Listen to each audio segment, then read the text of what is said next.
I'm gonna show you how to immediately recognize when somebody has no idea what the they're talking about. I see this kind of discourse online and it drives me nuts every single time. So I wanna show you how to sniff it out so you can be sure to ignore it. And I wanna give you an easy way to have much more productive conversations about dirt bikes. Before we get into it, if you're a fan of the channel and looking for a way to support me, I'd like to share that I'm now a motorsport affiliate. So if you already have parts, gear, or accessories you were thinking about buying, you can actually click the first link in my description, fill up your cart with whatever you plan on buying, and then when you purchase, I'll earn a small commission at no extra cost to you. Also, if you're curious about what gear I run and what I recommend, I'll also include a big list of all that stuff in the description as well. Now, back to the video. So, what is this easy way to tell that somebody has no idea what they're talking about? Well, it's actually pretty simple. They talk about brands more than they talk about features. You've probably seen it all over the place. Comments like, "That's why you should have bought a Honda," or "Kawasaki's are so much faster, bro." I mean, I could go on and on, but it's always someone mentioning a brand and then giving zero other arguments as to why the bike is better. Or they'll claim something very vague, like, "Yamahas are known for their reliability. That Honda won't last as long as this Yamaha." Simply stating that one brand is better than another without any real explanation is a huge red flag. This may seem obvious to a lot of you, but stick around because I'm gonna dive a little bit deeper into why this is a really flawed way to compare dirt bikes and point out the things you should actually be looking at instead.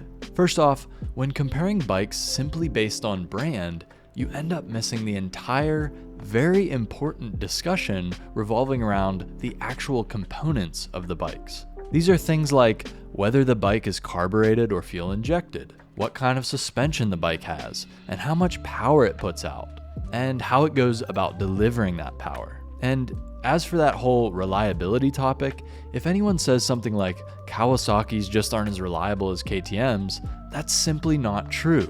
First of all, these manufacturers would not be as big as they are if they sold faulty products. On top of that, they make a whole lineup of different motorcycles, so yes, some specific bike models may be more reliable or less reliable than others, and this will vary from brand to brand and year to year. But that is a question of specific bikes and not the brand as a whole. So if someone just gives a blanket statement, it's a great way to realize they're just talking out of their ass. Yet, these type of people can be seen spewing their blanket statements all over the place on the internet and in real life, unfortunately. This is extremely prevalent in the 2-strokes versus 4-strokes debate. Just today, I saw a comment on TikTok where a viewer asked what bike they should get. They said they're a beginner rider coming over from street bikes and sport quads. They want to get into dirt bikes, and they do mostly trail riding, plus they're on the bigger side, so they want a bike that will actually fit them. And before I got the chance to answer them, someone else blurted out in the comments, "You should just get any 2-stroke." And I'm thinking, bro, do not listen to this person. Once again, complete blanket statement with absolutely no context, and this happens all the freaking time. See, to actually compare any bike to another, whether that's just for the sake of comparison, like you're just talking to someone, or if you're trying to give someone a recommendation, you actually have to consider the intended use of a specific bike, because each and every bike is designed for a different purpose. Let's take 2-strokes for example. A YZ125 is a 125cc 2-stroke designed to be ridden wide open on fast, flowy motocross tracks. Now a stock YZ125 is going to perform really well in those conditions, but it's going to perform like garbage for the average rider on tight, technical single track. Now a 300cc 2-stroke enduro bike, on the other hand, is designed specifically with low end and lugging in mind, and it can crawl over roots, rocks, and logs on slow technical terrain like nobody's business. These are both in the 2-stroke dirt bike category, but they could not be more different. So understanding the purpose of a bike before criticizing or recommending it for that matter is extremely important.